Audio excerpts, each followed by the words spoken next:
Super योद्धा season 2 battle through the heavens as god the flame emperor episode 21। अब अगला काम है इसे जीतना। स्वर्ण ड्रैगन किंग ने आकाश में मौजूद उस विशाल भूत को देखते हुए कहा, जो असंख्य आत्माओं से बना था। लाश राक्षसों की जाति की शव नियंत्रण विधि में लाश के माथे पर एक बिंदु होता है।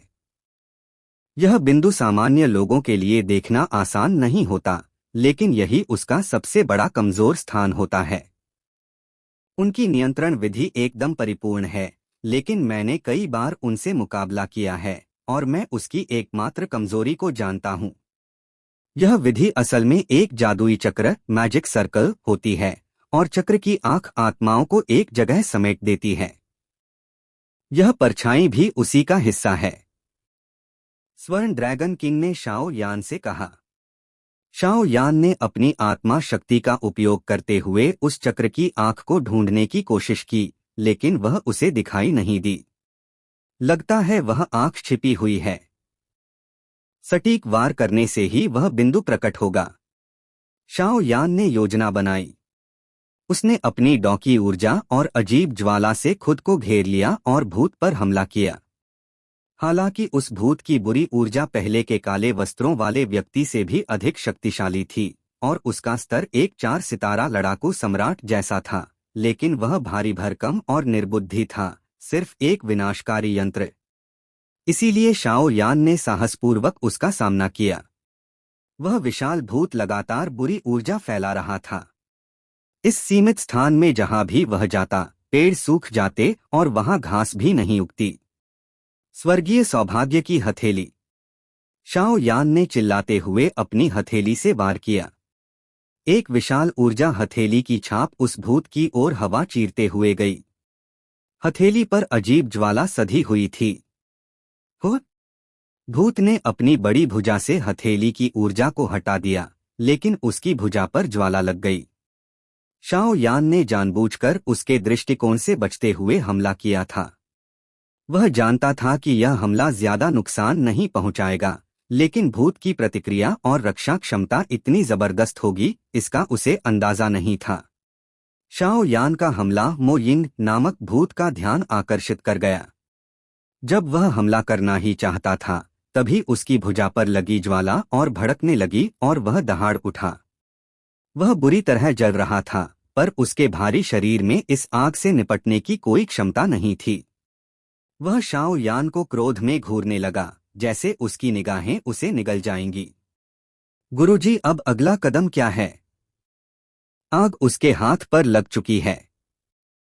असल में स्वर्ण ड्रैगन किंग ने शाओ यान से पहले ही कहा था कि आग लगाने के बाद अगला कार्य वह खुद संभालेंगे। अब मुझे देखने दो, ध्यान से देखो। तुम्हारी यह अजीब ज्वाला भले ही पवित्र ज्वाला न हो, लेकिन उससे कम भी नहीं है। इसकी शक्ति काफी हद तक उस जैसी ही है। स्वर्ण ड्रैगन किंग ने मो यिंग को देखते हुए समझाया।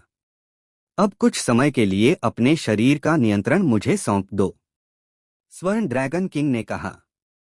शाओ यान ने तुरंत समझ लिया और बिना विरोध किए अपने शरीर को उनके हवाले कर दिया। अब शाओ यान की आवाज थोड़ी बदली हुई लग रही थी। हाँ, कई वर्षों बाद फिर से लाश राक्षसों से सामना हुआ है, उसने कहा और सामने के भूत की परवाह किए बिना खड़ा हो गया। उसके शरीर से निकली ऊर्जा और उस भूत की ऊर्जा में जमीन आसमान का फर्क था। दूरी पर खड़ी युएरू उस भूत की बुरी ऊर्जा को सह नहीं सकी और बेहोश हो गई। सौभाग्य से शाओ यी उसकी देखभाल कर रहा था। तुम सभी मेरे संसार के शक्तिशाली योद्धा थे। दुर्भाग्य से राक्षसों द्वारा मारे गए, लेकिन तुम्हारी आत्माएं अब भी उन्हीं राक्षसों द्वारा नियंत्रित की जा रही हैं। क्या तुम ऐसा सहन करोगे? क्या तुमने उन बाहरी राक्षसों द्वारा अपने संसार को दी गई पीड़ा को भुला दिया है? क्या एक योद्धा की प्रतिष्ठा तुम्हें ऐसा करने देगी? अब का शाओ यान उस भूत को ललकार रहा था। उसकी आत्मा शक्ति उस विशाल परछाई के समकक्ष थी। जैसे ही उसने ये शब्द कहे, आकाश में वह विशाल भूत जो उस पर हमला कर रहा था, अचानक बदल गया। वह जो आत्माओं से ढका हुआ था, अब उसकी आत्माओं में कुछ हलचल हुई। शाओ यान की दहाड़ में छिपी आत्मा शक्ति ने सभी आत्माओं तक सीधा प्रभाव डाला। उनकी छिपी हुई चेतना और सम्मान जाग उठा। हम नहीं मानते। आत्माएं गुस्से में चीखने लगीं। भूत पर जो आत्माएं कवच की तरह जमी थीं, अब वह खुद को छुड़ाने का प्रयास कर रही थीं। कुछ आत्माएं सफल भी होने लगीं, लेकिन भूत ने एक भयंकर चीख लगाई और उन्हें फिर से काबू में करने की कोशिश की। फिर भी कई आत्माएं नियंत्रण से बाहर हो रही थीं।